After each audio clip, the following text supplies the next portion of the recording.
Hello, whistleblowers everywhere. Today we are going to do a breakdown of a beautiful air. It's beautiful slow air. It's a tune which was made, well, famous, I suppose is the word, but it's certainly made, raised the profile of this tune by the great Piper Seamus Ennis, who this was one of his favourite tunes, his favourite airs. It's called Easter Snow. In fact, he called his home Easter Snow, where he used to live. Yeah, he named it as Easter Snow. So this was a tune which is very dear to him. So playing of slow airs is a little bit different in so much as that the music that is on the sheet or what you're reading is really only a very rough guide. It's played, certainly slow airs are played in a way where there is ebb and flow. And you have to give each phrase its own kind of life. I always suggest to people, if you are trying to play a slow air, you've got to imagine how it would be sung. And many slow airs come from the old tradition, the Sean-Os tradition of unaccompanied singing. And I suggest, if you can find a Sean-Os version of whichever slow air you're playing, have a listen to how it is sung and the phrasing. And that should give you your platform which to base your own version around. It doesn't have to be exactly the same. But the way that you phrase slow airs is very much the way that you would do if you were singing the tune. So rather than thinking them as separate notes with their own strict rhythm and their own strict timing, that kind of concept goes out of the window for slow airs. And we've got to start thinking in terms of phrases, short musical sentences. We will be looking at a few ideas in terms of, I suppose they would come under the umbrella of ornamentation, but it's not really ornaments like we would do, say, like in dance music. We can use lots of nice slides and finger vibrato, which I will explain as we go on during the lesson. So this is Easter Snow, the slow air. So let's start off looking at the A section first. So it's basically an A, B section, yeah? Now the B section isn't repeated. I know the music does have repeat marks, but all the versions that I've heard are usually A, and then the B section. And that balances it out a little better. So here we go, Easter Snow. So depending on your own breathing capacity and how you want to phrase the notes within this first section. So basically the first phrase will go from the first note up to the half note or the minim G. And again, depending on how you want to phrase it, you can pause on whichever note. You may need to take more than one breath. So let's have a look at that first phrase, which is going from the first note G down to the minim or half note G at the beginning of the third bar. So throw the bar lines out the window, throw the time signature out of the window. None of it is relevant. This is basically just playing a little tune. Each phrase is its own little tune and it's got its own ebb and flow. So this is the first phrase.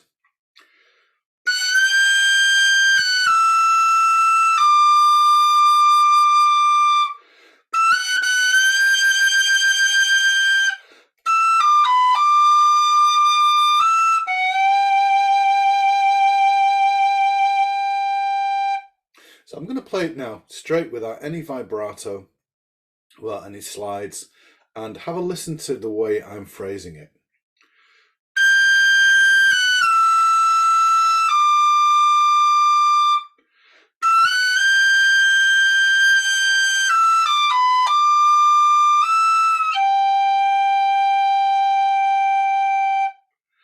So now I'm going to put the vibrato in and the slides, and you hear how it comes to life.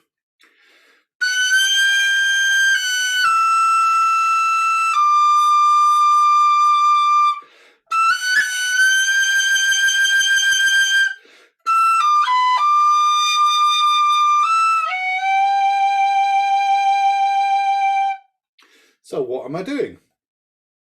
I'm sliding from the F sharp to the G, and I'm adding some finger vibrato on the first note. And so to get the finger vibrato on the G, I'm using this first index finger just to shade the F sharp hole. Now, if you want a wider vibrato, you can use these two fingers. But I don't particularly like that. I find it just a little bit too intrusive. So I tend to use that one finger.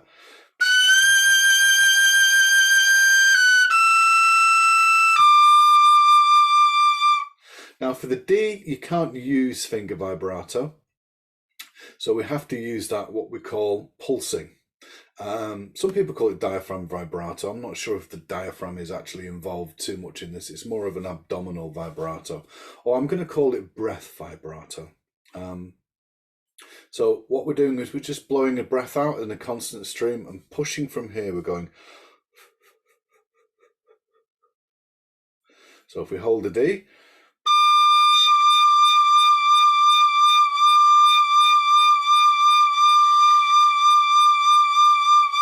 and again, we can do it slowly or we can do it quicker.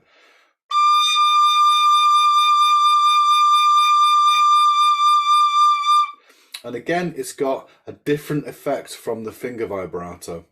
You can control it to a degree, but it's useful on notes where you simply can't use finger vibrato. So I'm using a combination of the finger vibrato and the breath vibrato on that D, like this.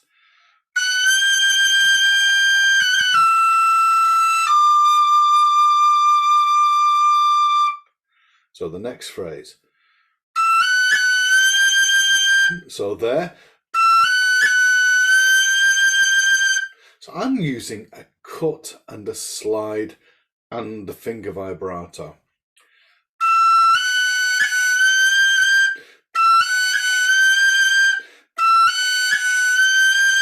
So cutting the F sharp and sliding up to the G. You can, of course, just do a regular slide. But for this, I'm doing what I call a cut slide.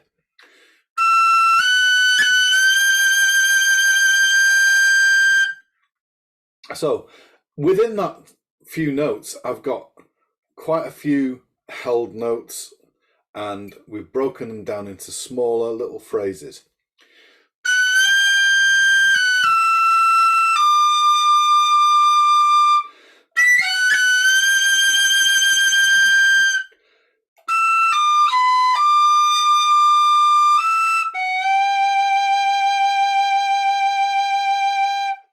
So again, we've got the finger vibrato, and I'm sliding from the F sharp to the G and giving it some nice vibrato with that index finger.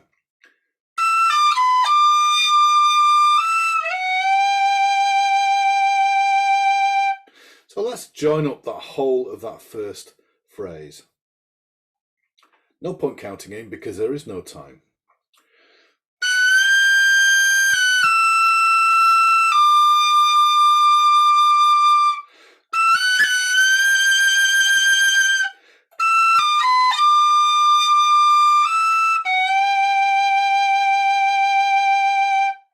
So that's our first phrase. Then the next phrase.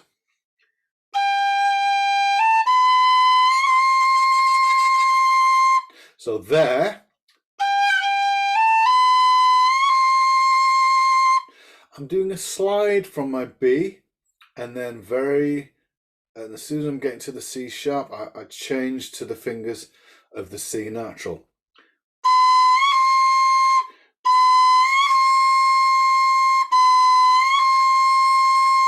So you're doing a gradual slide off and then all of a sudden swapping over to your C natural finger. So it's going.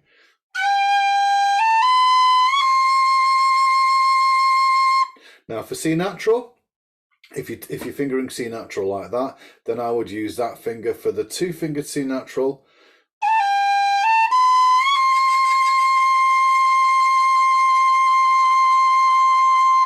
I'd use these two fingers for the finger vibrato.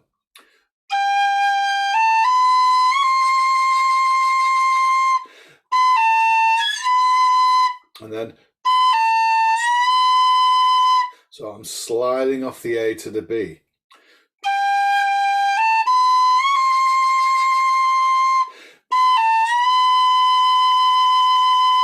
Now again, you can use a different finger for the B.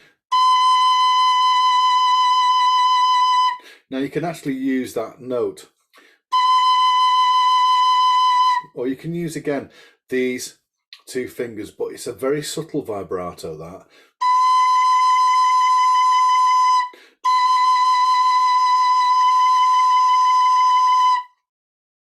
So that phrase again.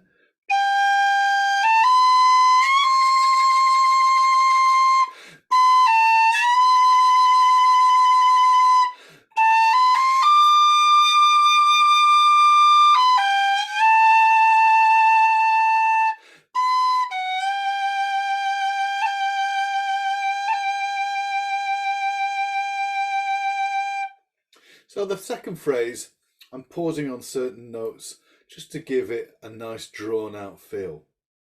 So the second phrase again.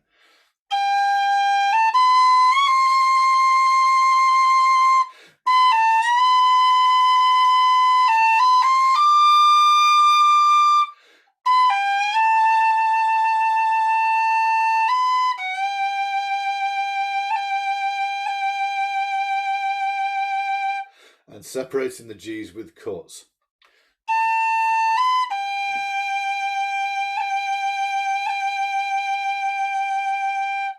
So then we repeat that first phrase and then go to the second time bar. So let's play the whole of the A part. Again, this is like the second time.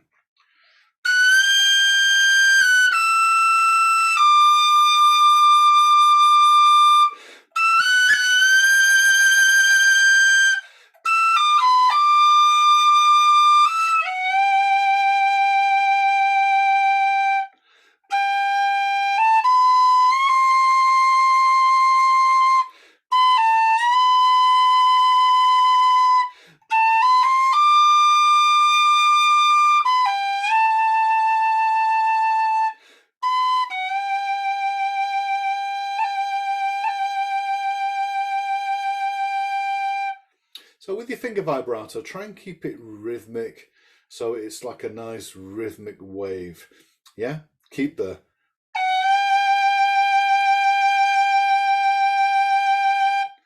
like it's emulating a vocal vibrato really with your fingers.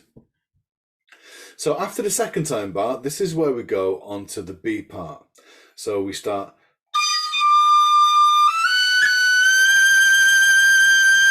So that's our pickup to go onto the second part. So I'm going to play this A part through twice, and then we'll have a look at the B part. So there's a few little kind of ornaments that I put in, little shakes or little trills. And again, you decide if you like them or not. There's no reason to have to put them in there. To me, I like to add just a few little grace notes.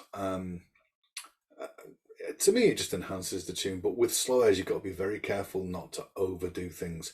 The tune is the most important thing. The song is the most important thing. And as I said, do imagine that it's being sung. You're singing this tune. Da da da da da da da da da da da da da. Yeah, so get a good idea of the vocal. Right, I'll play through the A part twice.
Don't be afraid to take your time with your breathing as well. There's nothing wrong with leaving a gap. Give yourself enough time. Unlike where you're breathing in a dance tune or with something with rhythm, you only have that very small allotted time in which to breathe. Otherwise, if you're trying to get a breath and you mistime it, it's going to knock the timing out. Not so with slow airs. Take your time. Let the music wait for your breath. You're incorporating your breathing into the music, so it becomes one. And if you have to pause and take a breath, that's absolutely fine. Slow airs are easy to play too fast. And I have heard some very great musicians, in fact, who are great technical players at dance music, jigs, reels, hornpipes. They can knock it off. But I've always found some of their slow air playing maybe lacks a little bit, in so much as that it always seems a little bit too rushed. Of course, there are wonderful traditional musicians who play everything brilliantly, including slow airs. And again, I suggest you listen to as many musicians playing the tune to get the feel of it. This is not something which you can pick up from the music. You need to really hear it, listen to it, listen to singers, listen to other musicians. And again, listen to Seamus Ennis, how he plays Easter Snow. And the many other musicians who play it, but it gives you an idea of the phrasing and the kind of feel. But don't feel pressed to have to take a breath in any certain place. You can take your breath where you need to and take your time about it. You can leave a little gap. There's no rush in this. This is all about expression of note and phrasing. Yeah, not about having to fit in breaths at a certain point. So don't worry about your breathing. Take a breath when you need to and make the slow air fit you. It's a very highly individual thing. And how I play it and how other people play it, many different ways. And again, it's how you hear the phrasing. Anyway, let's move on and have a look at the second half of Easter Snow. So our second half of Easter Snow starts at the end of the second time bar. That's where the phrase comes in. So here we go.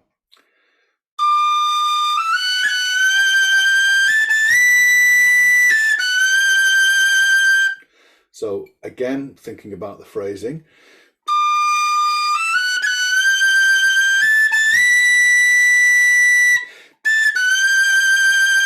Now I took a breath there. And again, if you're holding on to that B, you need to breathe, then that's fine. But again, you want to try and get that phrase in one if you can. So more like this.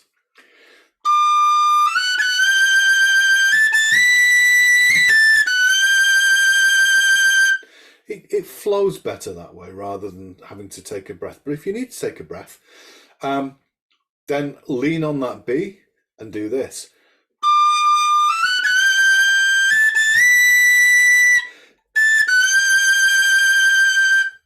Nothing wrong with that. It's your own interpretation of it. So the next phrase is similar, but it's slightly more elongated.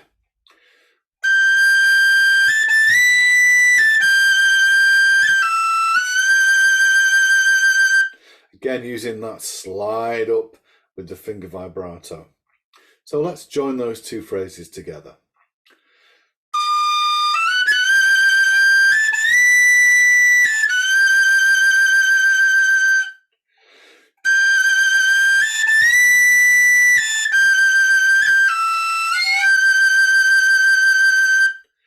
Okay, so what am I doing with my vibrato?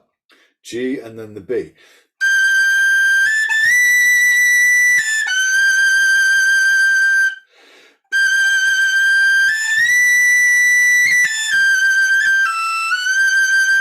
On the high B, I did that. Just a little kind of ornament there. And again.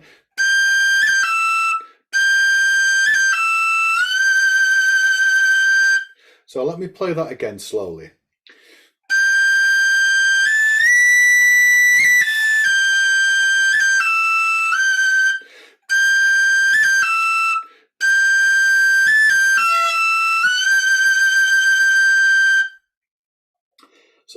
Next phrase, again, very similar to that first one.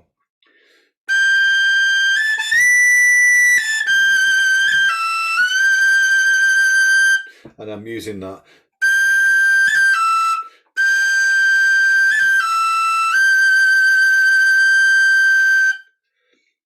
And then as a tag, I'm going to hold that G and then come in and finish off that phrase.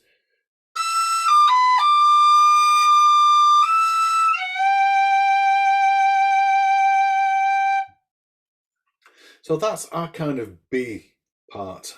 We've got the A, B, and then we've got A, which is a typical song format, A, B, A. So this is our B part. Let's have a go at playing it all the way through now.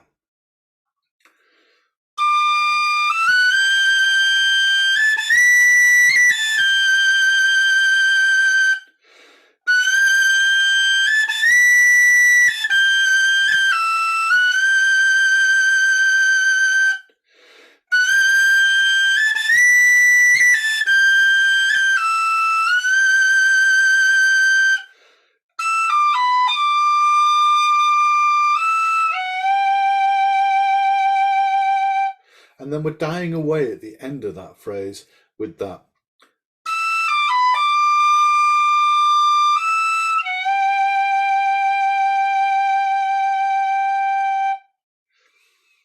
And then the A section again. So we can just repeat pretty much what we did. We might want to emphasize certain notes. But again, imagine you singing it as a song.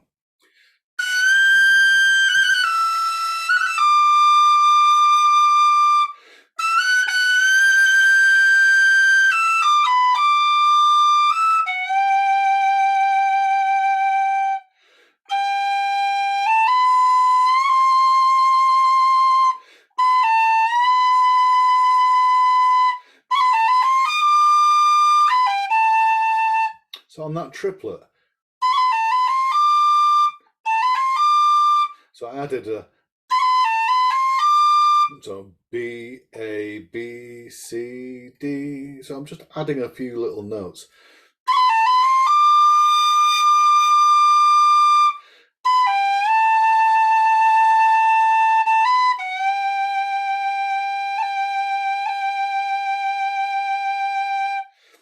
Practice your finger vibrato.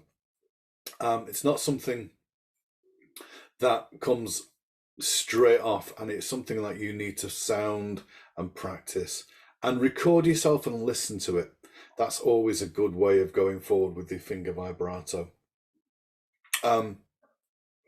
It's easy to overdo it, and it's easy to have it so it doesn't sound very good. If it's not rhythmic and regular, then it can sound awful. And finger vibrato, as with breath vibrato, you've got to use it in a controlled and subtle way. Certainly, I find that it's better to be more subtle with it than rather have a very wide kind of. To me, that's overdoing it. I mean, you may like that sound, but for me, it's just a bit over the top. Right, so with finger vibrato, again, it's a matter of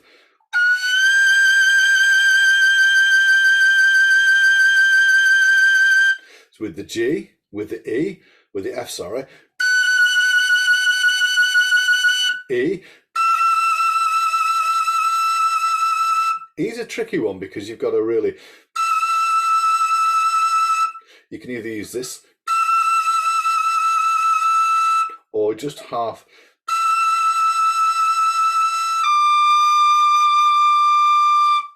So with the higher notes, with the B, again, I can use these two fingers. You can use this.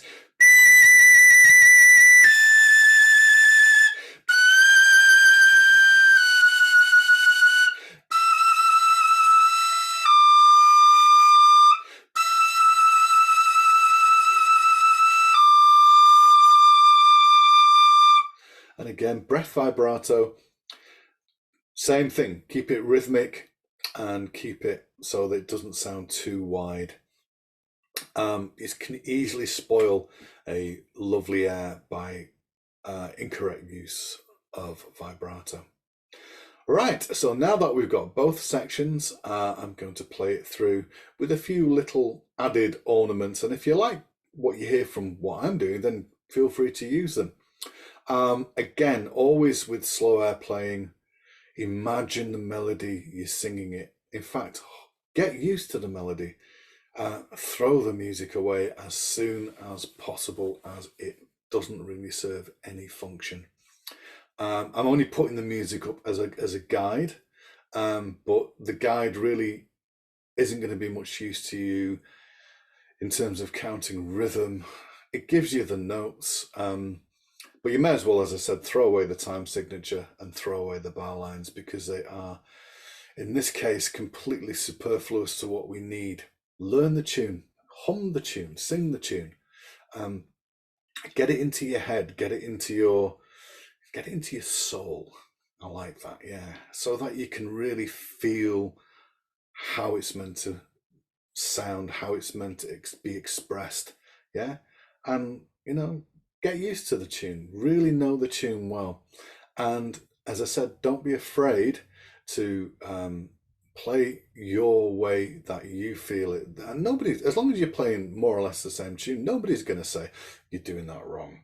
I mean, people may not agree or like your version of that tune, and to each their own. And as a great Seamus Ennis quote is, if they don't like it, then you can leave them to their glory. I love that quote. Right, so here we go. Easter Snow.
And there you have it. That's the full tune, Easter Snow.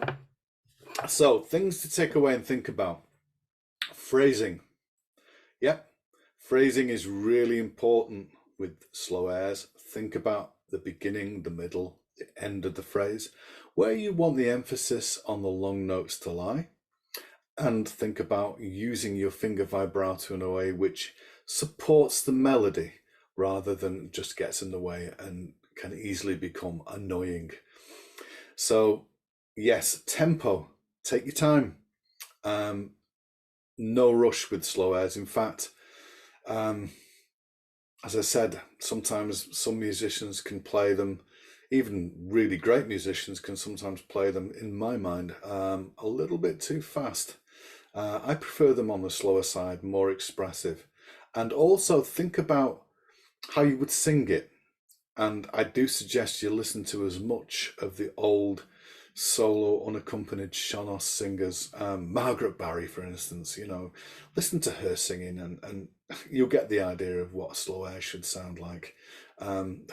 Margaret Barry, one of many great Shanos singers. She was just the first one that sprung to mind. But yeah, listen to singers and how they do it, whether they sing in Irish or even if they sing in English, you can still get the right phrasing and the right idea. And breathe and phrase as if you were singing it as a song rather than just playing it on an instrument. Yes, so think about your phrasing and breathing. Breathe, make it natural, make it sound like it's part of the music. So you're incorporating your breathing and incorporating the notes. The breath is just as important as the notes. And it should really become, I'm not sure if homogenized is the right word, but it sounds good. Homogeneous or homogenized. It should become one thing, the breath, the music, the phrasing, the vibrato. So it's the one thing coming out of the whistle. And it's your self-expression as well. So again, it's great to be influenced and listen to other people, but again, comes down to it, you can make your own version of a slow air. And as long as it says, if the phrasing sounds good, if it sounds complete, if it sounds regular, then nobody can say it's not the right version, because there isn't a right version. There's many different versions. It's the tune.